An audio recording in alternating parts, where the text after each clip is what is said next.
What if I told you the DNA test wasn't the most explosive thing that happened in that courtroom?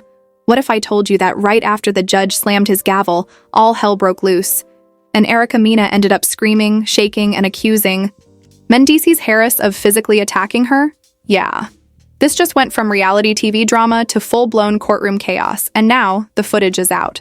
A leaked CCTV clip has surfaced, allegedly showing Mendeecees lunging at Erica in the hallway, moments after a heated exchange over a DNA result that may or may not have been tampered with. The internet? Already in flames. Some are claiming Yandi Smith knew the truth. Others are pointing fingers at VH1 for allegedly protecting predators.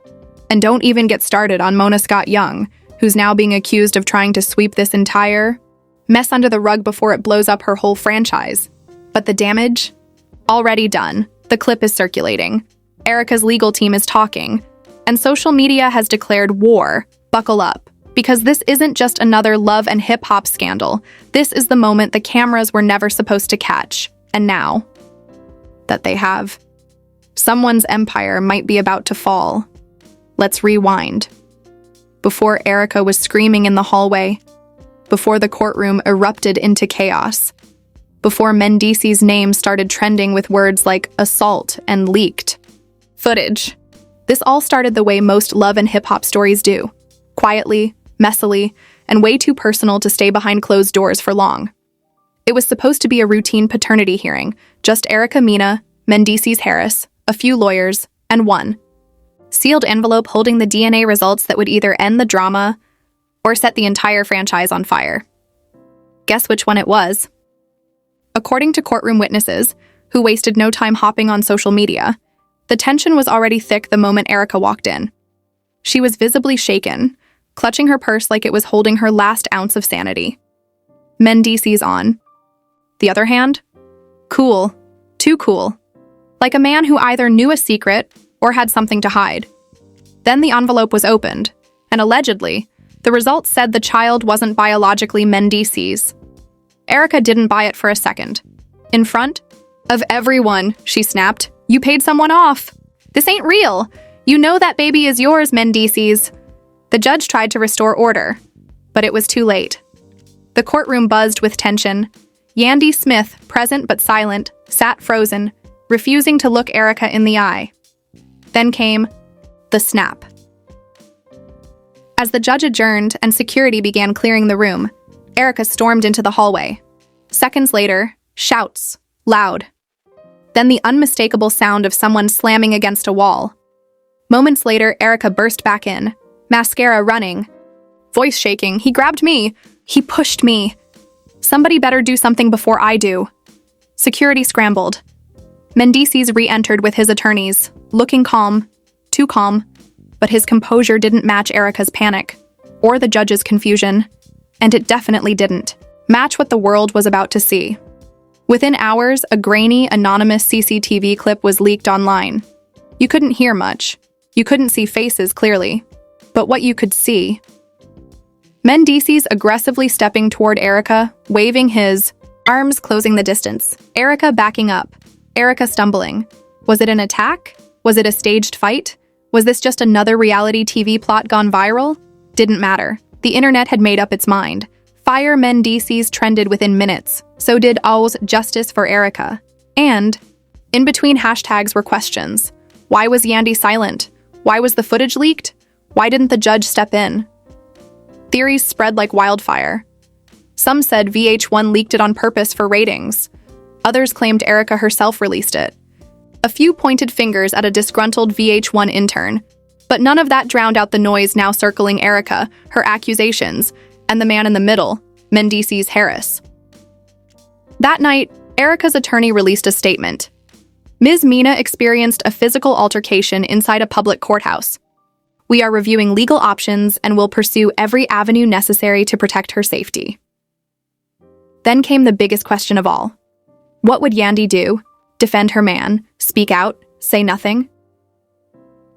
The next morning, every blog, every fan page, and every meme account was watching, and Yandi said nothing. No statement, no denial, no cryptic piano music Instagram post, just silence. So the internet filled in the blanks. Fast clips of old reunions were dug up. Old DMs resurfaced. A podcast interview where Erica once said, "Yandi's loyalty depends on who's watching," went viral. 1 million views in 8 hours. Then came a new leak, not from the hallway, but inside the courtroom. A shaky phone video recorded from the back of the room. Blurry, chaotic, but crystal clear audio. Erica. "That's your baby and you know it." Then a loud bang. A table slammed. Then chaos, even worse. That video was allegedly being shopped around by a VH1 employee, someone claiming producers had already tried to buy it to spin into a future storyline. That's when the backlash shifted to Mona Scott Young. One tweet read, "Mona would film a funeral if it guaranteed ratings." Another, "Y'all think this is a scandal." Mona thinks it's episode 1. But behind the jokes was a serious shift. Erica Mena wasn't just a cast member anymore. She was now the face of a woman allegedly under attack, physically, mentally, publicly. Then came the court documents. An incident. Report, filed by Erica the same day. Short, barely 2 paragraphs, but powerful. "Mr. Harris made physical contact with me after the court session. I felt threatened, unsafe, and verbally harassed. I request immediate legal protection and investigation into the events." Boom. Everything changed. The internet stopped asking if it was real. Now they were asking, why hasn't he been arrested? Why didn't the judge stop it? What is Yandi hiding? And then the vultures came circling. Former cast members, gossip bloggers, bitter exes. One anonymous ex of Mendeecees claimed he once threw her phone into traffic during a fight. Nothing confirmed. But in the age of viral scandal, receipts don't always matter. Mendeecees' legal team? Quiet. Too quiet. A 2-line statement. "These accusations are false and defamatory. Mr. Harris is fully cooperating with legal counsel." It only made things worse. People read defamatory as, "We don't have a better excuse yet." Meanwhile, Erica went live on Instagram. Dim lighting. Hoodie up. Tears in her voice. She didn't say much, but what she did say? "I've been quiet for years about what I've experienced, but not anymore. If y'all only knew the things I swallowed to keep other people looking clean." Mic drop, she ended the live after just 3 minutes, but the internet had already exploded. Bloggers launched full series, The Erica Files. TikTokers reenacted the courtroom meltdown. Even verified celebs posted vague, "We stand with Erica" messages. And Yandi? Still silent. The same woman who once cried in front of crowds for prison reform wouldn't speak up for a woman crying out after an alleged attack by her own husband. The fan base split. Team Erica, Team Mendeecees, Team Yandi's silence. Har's guilt. And just when it felt like it couldn't get worse, another leak dropped. And this one was about to make the courtroom footage look like child's play. You thought the hallway drama, the courtroom meltdown, and the leaked footage were the end. But in the twisted universe of love and hip-hop scandal culture, that was just Act 1. Because the next leak? It didn't just break the internet, it cracked the foundation of everything Mendeecees and Yandi had spent years pretending was real. Just 2 days after Erica Mena's tear-filled Instagram Live, a mysterious audio clip dropped. No watermark, no source, no warning. It appeared in a small group chat. Then it hit Twitter, TikTok, and every so-called objective blog that secretly lives for blood. In the clip, a heated phone call. Erica's voice, unmistakable, angry, panicked, raw, and the other voice, Mendeecees' Erica, yelling, "You touched me! Don't lie! I don't care how many cameras were there! You know what you did!" Then silence. Then his voice. "You think I won't ruin you? Keep playing with me, Erica. You wanna go to war? Let's go." Threatening, damning, horrifying. And just like that, everything shifted again. Now it wasn't just about a push in a hallway. It was about manipulation, threats, power. The hashtags changed. Erica deserves justice. Judge, cancel Mendeecees. Protect Black women, and Yandi knew by the end of the day, 3 major sponsors pulled out from Love and Hip Hop, ATL. A popular hair care brand that had recently partnered with Yandi Smith released a statement. "We stand with survivors." Even Mona Scott Young couldn't stay quiet anymore. She issued a vague, damage control press release. As a producer, I do not condone violence in any form. We are working with legal teams to understand the full scope of these events. Translation? She's trying to keep her show from getting sued into oblivion, but just when fans thought it couldn't go further, it did. A new document surfaced. Not a leak this time, a real court filing. Erica Mena, through her attorney, officially requested a restraining order against Mendeecees Harris. She cited repeated harassment, verbal threats, physical intimidation. Inside the filing were 3 bombshell claims: that Mendeecees made unwanted physical contact during the DNA hearing aftermath, that he threatened her via phone, allegedly the same call that leaked online, that she fears for her emotional and physical safety if forced to appear on set with him again. That third claim? It hit different because it meant one thing. Erica was done playing reality TV, and fans started asking the next logical question. What does this mean for Yandi? Well, Yandi finally spoke, but not the way anyone expected.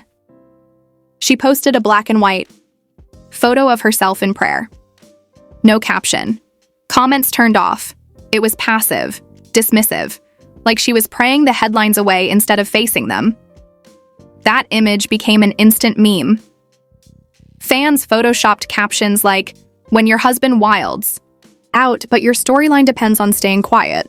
Even old castmates started whispering. One former co-star tweeted, "I always wondered why she never spoke when he got angry. Now I get it." And then, the nuclear bomb hit.